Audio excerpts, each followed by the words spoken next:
విశాఖలోనే జగనన్న ప్రమాణ స్వీకారం. ఝాన్సమ్మ గెలుపుతోనే శ్రీకారం. అవును, ఖచ్చితంగా ఇదొక శుభారంభం. ఆంధ్రప్రదేశ్ అభివృద్ధికే ఘనారంభం. వైఎస్ఆర్సీపీ జెండా గుండె ఝాన్సమ్మ, అమ్మ జగనన్న దండే కట్టిన సైన్యం నీవమ్మో. ఉన్నత విద్యావంతురాలు, ఉత్తమ పార్లమెంటేరియన్, అన్నింటికన్నా మించి విశాఖ ఆడపడుచు అయిన డాక్టర్ బొత్స ఝాన్సీ లక్ష్మిని విశాఖ ఎంపీగా గెలిపించి ఆ గెలుపు బావుట ఎగురుతుండగా విశాఖ ఈస్ట్ నుండి ఎంబీవి సత్యనారాయణ గారు, విశాఖ వెస్ట్ నుండి ఆడారి ఆనంద్ కుమార్ గారు, విశాఖ నార్త్ నుంచి కేకే రాజు గారు, విశాఖ సౌత్ నుంచి వాసుపల్లి గణేష్ గారు, భీమిలి నుంచి ముత్తంశెట్టి శ్రీనివాస్ గారు, గాజువాక నుంచి గుడివాడ అమర్నాథ్ గారు, శృంగవరపు కోట నుంచి కడుబండి శ్రీనివాసరావు గారు సైతం గెలిచి విజయ శంఖం పూర్తిస్తుండగా, ఈ కలల తీరం నుంచి, ఈ సుందర సాగర అలల తీరం నుంచి వైఎస్ జగన్మోహన్ రెడ్డి అనే నేను అంటూ జగనన్న ప్రమాణ స్వీకారం మారుమ్రోగే దృశ్యం ప్రతి ఒక్కరూ ఆశిస్తోన్న భవిష్యత్ కార్యాచరణం.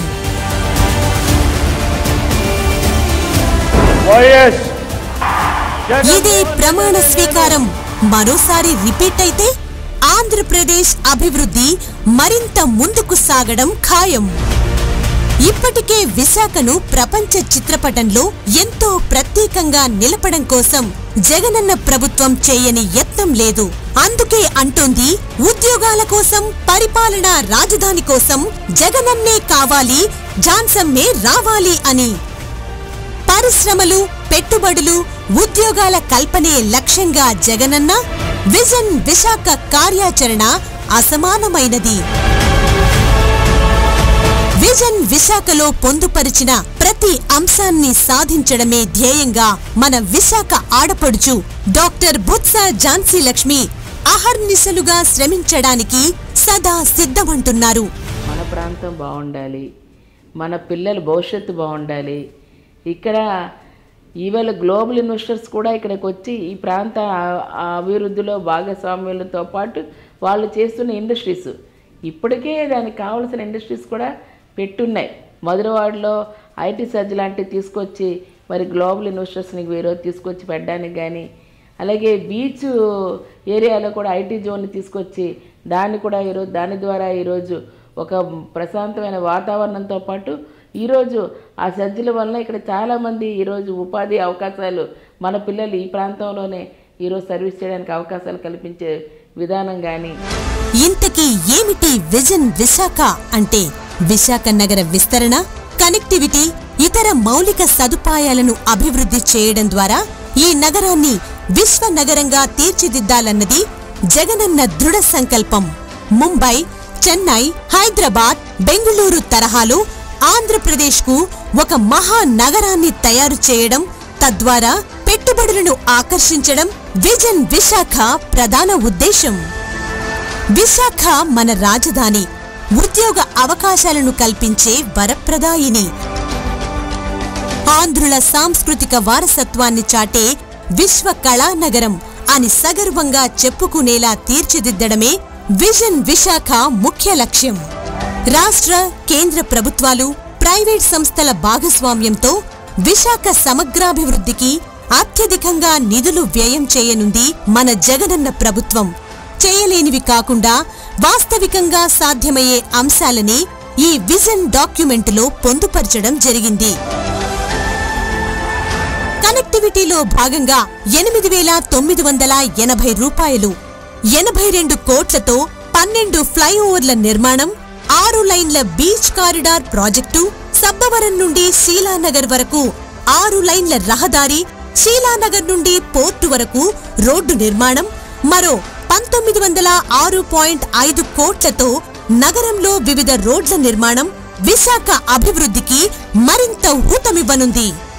14,309 కోట్లతో విశాఖ మెట్రో రైలు ప్రాజెక్టు, 4,727 కోట్లతో భోగాపురం అంతర్జాతీయ విమానాశ్రయ నిర్మాణం, పారిశ్రామికాభివృద్ధిలో భాగంగా 2633.47 కోట్లతో కనమాం వద్ద ఎంఎస్ఎం ఈ పార్క్ ఏర్పాటు, మరుగునీరు శుద్ధి ప్లాంటు, కోడూరు వద్ద ఎంఎస్ఎం ఈ పార్కు నిర్మాణం వగైరా విశాఖ అభివృద్ధిలో అత్యంత కీలకం.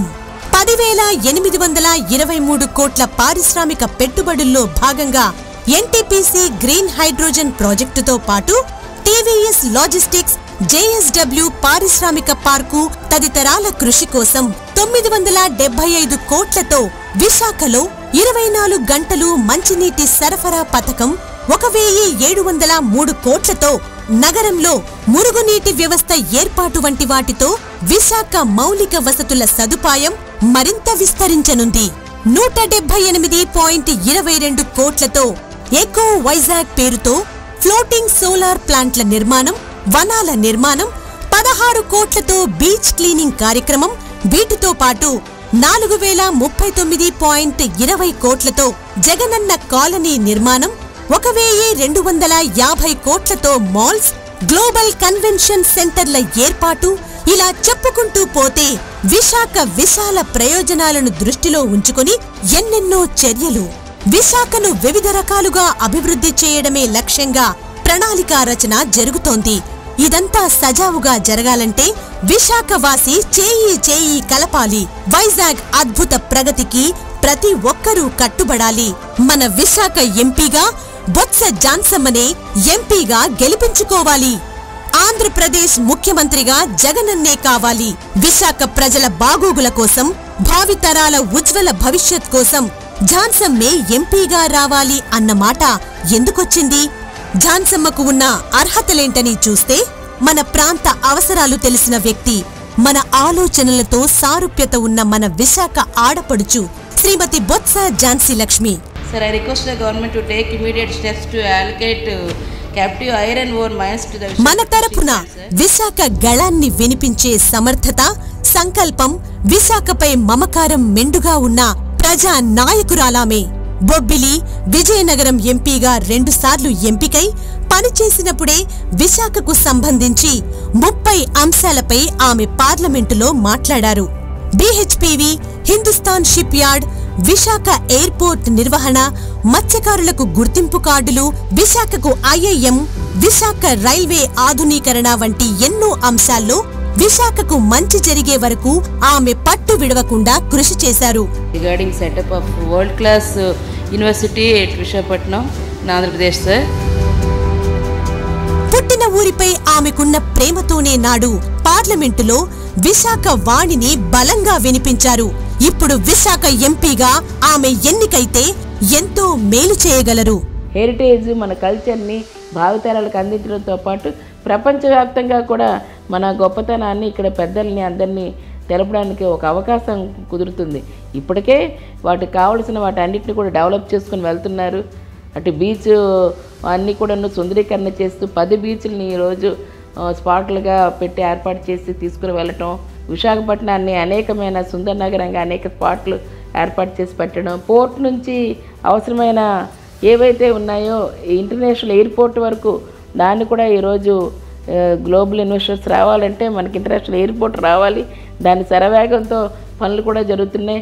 దానికి వచ్చి ఈరోజు మెట్రో రైల్వే లైన్ ఒకటి, రైల్వే లైన్తో పాటు మెట్రో ట్రైన్స్ కూడా ఈరోజు మరి అటువంటి వాటిని కూడా రూపొందించడం, ఇవి కదా మనకు కావాల్సినవి. మన మత్స్యకారులు ఉన్నారు తీర ప్రాంతంలో, వాళ్ళకి పోర్టులు ఏర్పాటు చేయటం, జట్టీస్ ఏర్పాటు చేయటం, మరి అటువంటి వాటితో వారికి మంచి ఉపాధి అవకాశాలు కల్పించడం, సేఫ్టీ సెక్యూరిటీ మేనర్లో వాళ్ళని పరిరక్షించుకోవడం. డాక్టర్ బొత్స ఝాన్సీ లక్ష్మి అర్హతలేంటని చూస్తే 2013లో సంసద్ రత్న అవార్డును సాధించి ప్రజా సమస్యల పరిష్కారంలో తన కమిట్మెంట్ ను చాటి చెప్పారు శ్రీమతి బొత్స ఝాన్సీ. పార్లమెంటులో ఎంతటి ప్రాధాన్యతాపరమైన అంశమైనా ఆమె స్పందన తప్పనిసరిగా ఉండేది. ప్రజాసేవ, కుటుంబ బాధ్యత ఉన్నప్పటికీ ఆమె పుస్తకం వీడలేదు. ఉన్నత చదువులపై ఆసక్తితో ఆమె నేటికి తన విద్యాభ్యాసం కొనసాగిస్తూనే ఉన్నారు. ఇప్పటికీ ఫిలాసఫీ, లాలో 2 PhDలు చేసిన ఆమె పొలిటికల్ సైన్స్ లో మరో PhD చేస్తున్నారు. ఆపద అంటూ ఏ ఒక్కరూ తలుపు తట్టినా ఆ కష్టం తీరే వరకు అండగా నిలవడం ఆమె వ్యక్తిత్వం. 2014 తర్వాత రాజకీయాల్లో లేకపోయినా ఆమె ప్రజలకు ఎప్పుడూ దూరం కాలేదు. సామాన్యులైన సంపన్నులైన కష్టం వస్తే చాలు ఆమెకు చెప్పే అవకాశం ఎప్పుడూ ఉంటుంది. ప్రజలకు నిత్యం అందుబాటులో ఉండి వారి సమస్యలను పరిష్కరించే వరకు కృషి చేసే ప్రజా నాయకురాలు మన ఝాన్సీ ఉండాలి. విశాఖ ఆడబిడ్డ డాక్టర్ బొత్స ఝాన్సీ లక్ష్మి కన్నా మించిన విశాఖ శ్రేయోభిలాషి ఎవరుంటారు? సోదరీమణులారా, విశాఖ వాసులారా, ఝాన్సమ్మను ఆశీర్వదించి పార్లమెంటుకు పంపితే మీ బీసీ బిడ్డగా, మీ మనసున్న మహిళా నేతగా, మీ బాగోగులే లక్ష్యంగా పనిచేసే ప్రజా సేవకురాలిగా పాటుపడే అవకాశం మీ చేతుల్లోనే ఉంది. విశాఖ జన యుద్ధమా, తిరుగులేని సైన్యమా, సామాన్యుల ధైర్యమా, సకల జనుల సౌరమా, ఫ్యాను గుర్తు జెండలెత్తిన నిరుపేదల నేస్తమా. మీ ఓటు అనుభవానికి వెయ్యండి. మీ ఓటు నమ్మకానికి వెయ్యండి. మీ ఓటు ఒక మతనానికి వెయ్యండి. మీ ఓటు మీ ఇంటింటి సంక్షేమానికి వెయ్యండి.